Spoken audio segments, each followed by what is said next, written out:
To start off this journey through Indonesia, we will begin in Sumatra.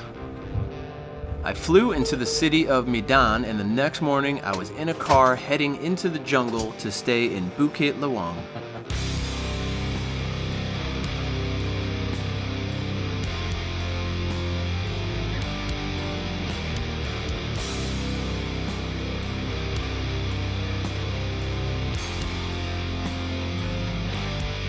Bukit Lawang is an awesome little village that sits alongside a river.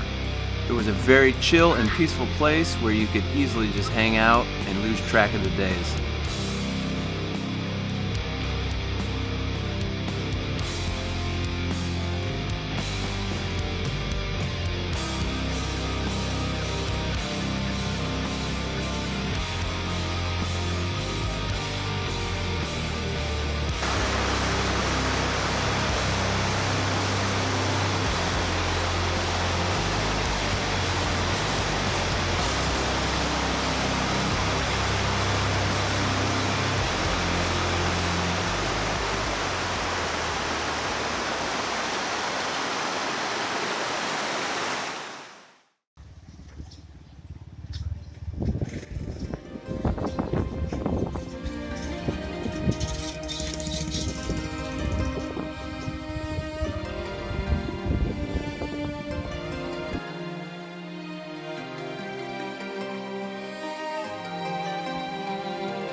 Bukit Lawang is a cool little jungle village, but that's not the main reason why people go there to visit. The main attraction of Bukit Lawang is their orangutan sanctuary. So I was excited to begin the next day with a hike into the jungle to find them.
Next morning, I went back out into the jungle myself just to see what I could find.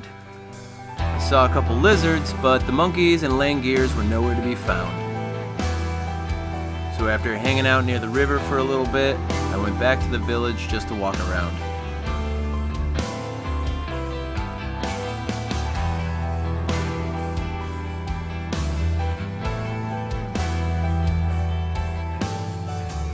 Bukit Lawang is such a cool and rural place to be. I really felt like I was getting an authentic experience being there. If I wasn't on such a tight schedule, I could have easily stayed there for a week just walking around and being lazy.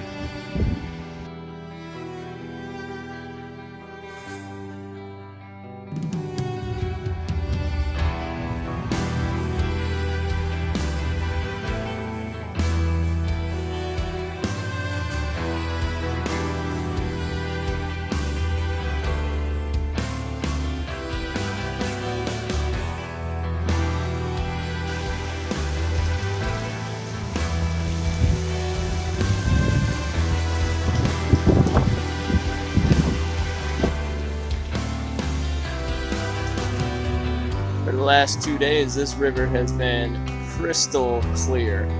One of the cleanest rivers I've seen in all of Asia. And then we just got hit by like a 2-hour storm. And that thing is chocolate milk.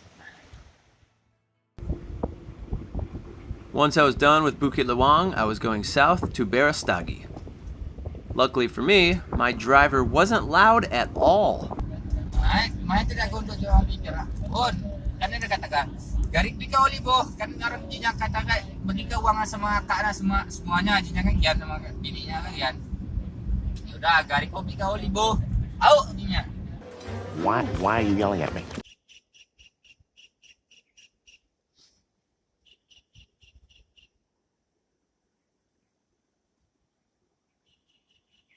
I went to Berastagi because it's known for its volcanoes. 1 month before I arrived, Mount Sinabung erupted and blew 1.6 million cubic meters off of the top of it. The owner of the guest house I was staying at offered to take me near the volcano, which was still smoking. The next day, he hooked me up with a friend of his to take me to Mount Sibayak. The ride there was nice, up until a certain point.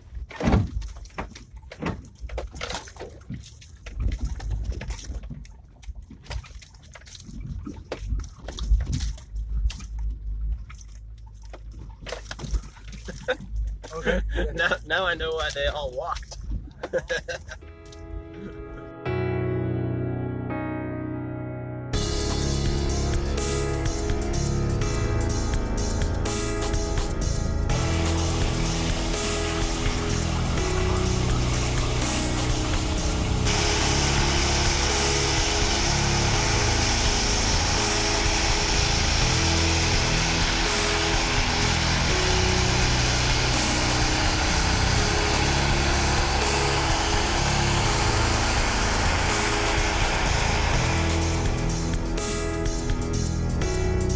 Mount Sibayak is a volcano known for its steam vents, crystalline sulfur, and small acidic crater lake. Mount Sibayak was a cool place to hike around, and I probably wouldn't have known about it if it wasn't for the owner of my guest house.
We were back on the bumpy road to get out of there and go back to Berastagi.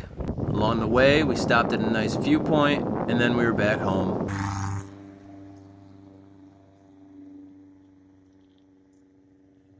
I just ended up spending the rest of the day walking around the quiet city. I also came face to face with a big black cock. You're a big black cock. I visited the local night market for dinner and went to bed early because the next day I would be going even further south down to Lake Toba. From Berastagi to Lake Toba, I decided to take all local transportation. We started in the back of a truck, then onto a pimped out bus, then in a van, which I don't have footage of, and then on a boat. I stayed on the island of Samosir, which sits right in the middle of Lake Toba. Lake Toba is 62 miles long, 19 miles wide, and around 1,600 feet deep. It is the largest volcanic lake in the world. The island of Samosir is the largest island within an island, and at 243 square miles, it is only slightly smaller than all of Singapore.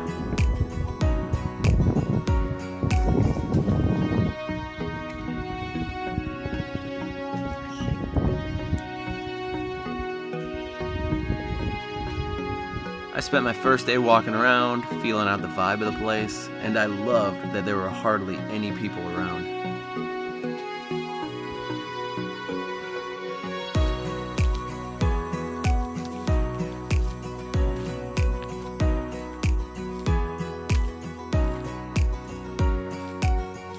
Well, well, what do we have here? And you could rent bikes. Eat mushrooms, rent motorbike, good combo.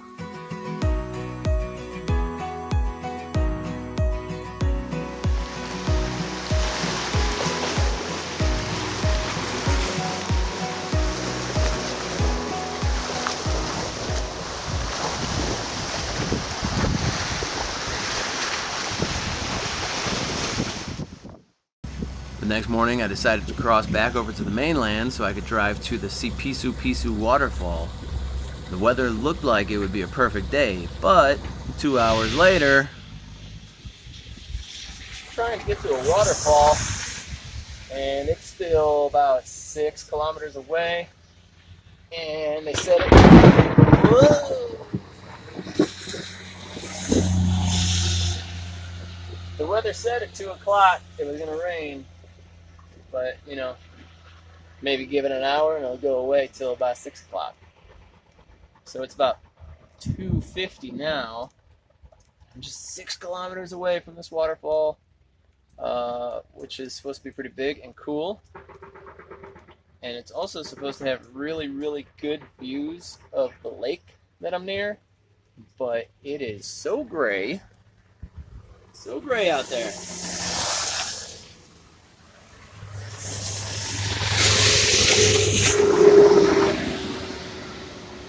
So I doubt those views are going to be good, but I still want to go to this waterfall because I took a ferry from the island I was staying at, crossed over onto the mainland with my rockin' bike, and have been cruising around for like 2 hours, and I'm like so very close.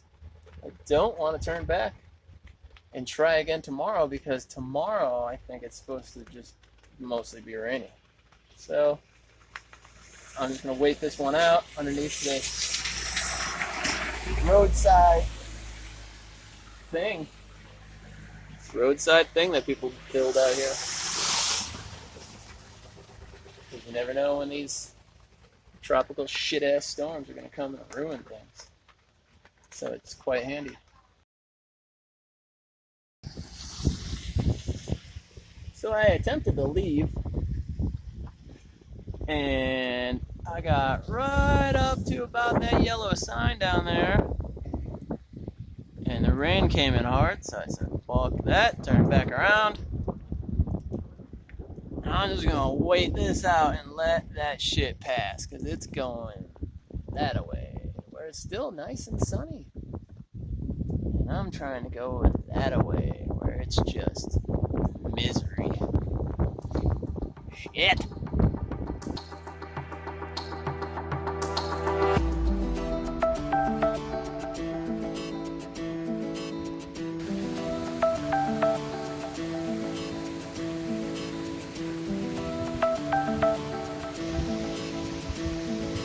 Time to find out how waterproof this phone is.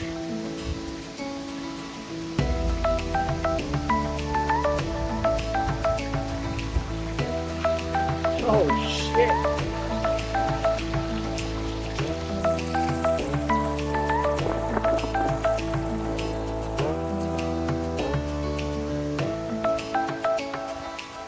I want to go further up, but I think I'm gonna soak this phone in the process. This is as far as we go, people. Getting soaked for your viewing pleasure. Oh my God.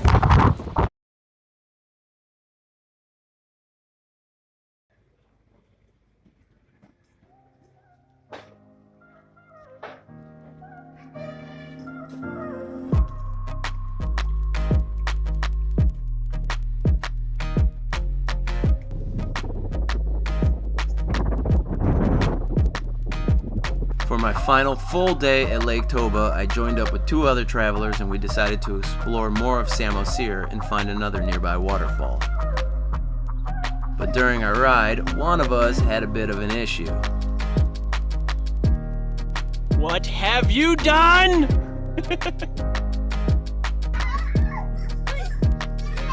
At the mechanics, his kids showed off for the 3 boules and then we were back on the road.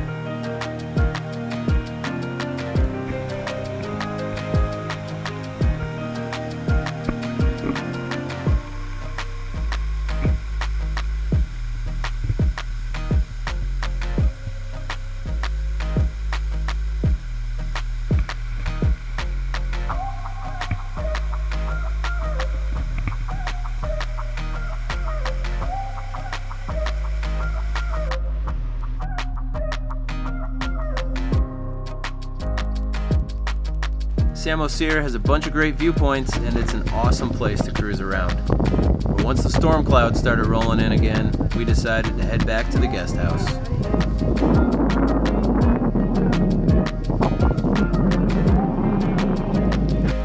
Sounds like there's a little rain outside. Let's see what we got.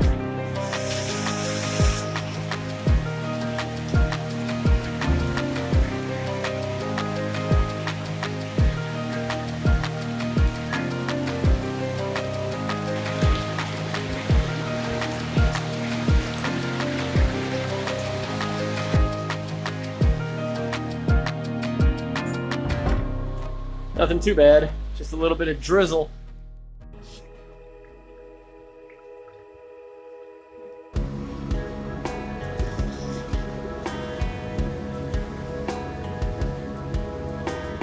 Samosir was another place I could have easily stayed for a week or more, but I had to keep moving. From Sumatra, I would continue heading southeast to the island of Java.